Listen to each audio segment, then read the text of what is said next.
Psychiatrist एक medical doctor होते हैं जो कि एमबीबीएस और एमडी डिग्री होल्डर होते हैं और वे मानसिक बीमारियों का इलाज करते हैं। अक्सर लोगों के मन में ये शंका होती है कि साइकियाट्रिस्ट भी दिमाग का इलाज करते हैं, न्यूरोलॉजिस्ट भी दिमाग का इलाज करते हैं और एक क्लिनिकल साइकोलॉजिस्ट होते हैं वो भी दिमाग का इलाज करते हैं। फिर इन तीनों में आखिर क्या डिफरेंस है? ब्रेन को हम कंप्यूटर की तरह समझ सकते हैं। जैसे कंप्यूटर में एक हार्डवेयर होता है जो हमें आँखों से दिखता है और एक सॉफ्टवेयर होता है जो कि हमें आँखों से नहीं दिखता है लेकिन फिर भी हमें पता होता है कि ये वर्क कर रहा है। उसी तरह ब्रेन को अगर हम देखें तो ब्रेन एक हार्डवेयर की तरह उसको मान सकते हैं, कंप्यूटर के हार्डवेयर की तरह, और माइंड जो होता है उसका सॉफ्टवेयर है जो कि हम नेकेड आई से देख नहीं सकते लेकिन हमें पता होता है कि ये फंक्शन कर रहा है। तो ट्रेडिशनली जो लोगों का कॉन्सेप्ट है कि जो ब्रेन है उसका इलाज न्यूरोलॉजिस्ट करते हैं जबकि माइंड जो है उसका इलाज साइकियाट्रिस्ट और क्लिनिकल साइकोलॉजिस्ट मिल के करते हैं। हालांकि इस कॉन्सेप्ट में कुछ कमियां हैं और जो नए कॉन्सेप्ट है उसके अकॉर्डिंग अगर हम बात करें तो इन जो प्रोफेशनल्स हैं इनको हम दो भागों में डिवाइड कर सकते हैं। एक मेडिकल प्रोफेशनल्स जो मेडिकल कॉलेज में एमबीबीएस, एमडी या डीएम को डिग्री होल्डर होते हैं और क्लिनिकल साइकोलॉजिस्ट जो कि नॉन मेडिकल प्रोफेशनल्स होते हैं। अब मेडिकल प्रोफेशनल्स की बात करें तो ब्रेन के जो मोटर या सेंसरी जो फंक्शंस होते हैं उसका जो इलाज करते हैं उसको न्यूरोलॉजिस्ट कहते हैं और ब्रेन के जो mood, behaviour, thinking, perception, memory, इन सब का जो इलाज करते हैं उसको हम साइकियाट्रिस्ट कहते हैं।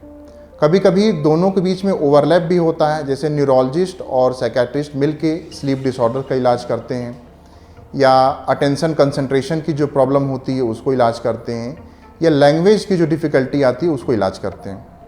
क्लिनिकल साइकोलॉजिस्ट एक नॉन मेडिकल बैकग्राउंड से आते हैं, वो एमए, एमफिल या पीएचडी डिग्री होल्डर होते हैं क्लिनिकल साइकोलॉजी में, जो कि उनका मुख्यतः काम होता है असेसमेंट करना, जैसे कि इंटेलिजेंस का असेसमेंट करना या पर्सनालिटी का असेसमेंट करना या जो बीमारियां होती हैं, मानसिक बीमारियां जो होती हैं उसका असेसमेंट करना कि कितनी सीवियर है बीमारी।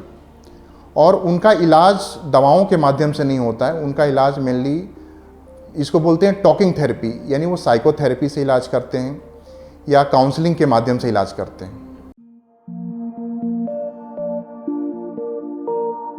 मेंटल हेल्थ, मेंटल वेलबींग का वह स्टेट है जिसमें कोई इंडिविजुअल, कोई व्यक्ति अपने एबिलिटीज़ को पूरी तरह से पहचान पाता है, अपने जो डे टू डे लाइफ के जो स्ट्रेसेस है उससे डील कर पाता है या उसमें कुछ सीखने की क्षमता होती है या काम करने की क्षमता डेवलप हो जाती है या अपने जो दायित्व हैं, पारिवारिक या सोशल जो दायित्व हैं उसका अगर निर्वहन कर पाता है तो हम बोल सकते हैं कि वो आदमी मानसिक रूप से स्वस्थ है।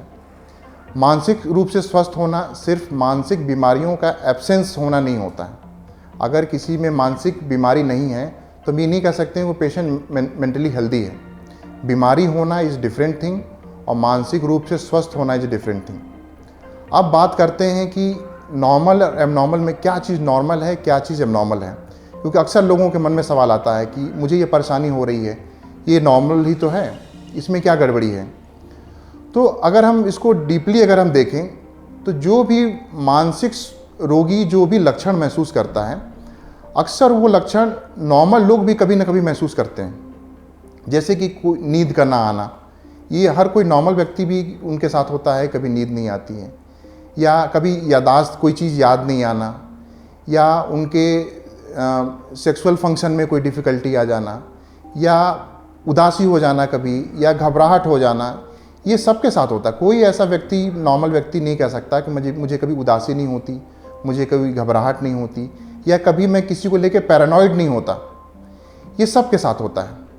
लेकिन वो क्या चीज़ें हैं जब इन लक्षणों को एबनॉर्मल बना देती हैं? तो उसके लिए कुछ क्राइटेरियाज़ हैं जिसमें नंबर 1 ये है कि वो जो लक्षण हैं इतने सीवियर इंटेंसिटी के साथ हों कि वो व्यक्ति या उसके घर वाले या समाज को कोई न कोई किसी प्रकार से डिस्ट्रेस पैदा करते हों। दूसरा जो क्राइटेरिया है कि ये लक्षण एक निश्चित अवधि तक कम से कम प्रेजेंट रहने चाहिए। जैसे कि डिप्रेशन को अगर देखें तो उदासी या जो अन्य लक्षण हैं वो कम से कम 15 दिनों के पार हो जाना चाहिए, तभी हम उसको डिप्रेशन की संज्ञा देंगे। और तीसरी जो मोस्ट इम्पॉर्टेंट क्राइटेरिया है कि वो लक्षण व्यक्ति के पर्सनल, सामाजिक, वर्क लाइफ या सोशल लाइफ या फैमिली लाइफ, इन सारे स्फेयर्स में से किसी न किसी स्फेयर को इम्पेयर करता होना चाहिए। मतलब उस सिम्टम्स की वजह से किसी न किसी लाइफ के हिस्से में उसके दिक्कत आनी चाहिए। अगर ये तीनों चीज़ें क्राइटेरिया फुलफ़िल होती हैं तो हम मान सकते हैं कि ये लक्षण अब नॉर्मल नहीं रह गया है, जबकि ये मरीज में कुछ न कुछ मानसिक बीमारी जन्म ले रही है।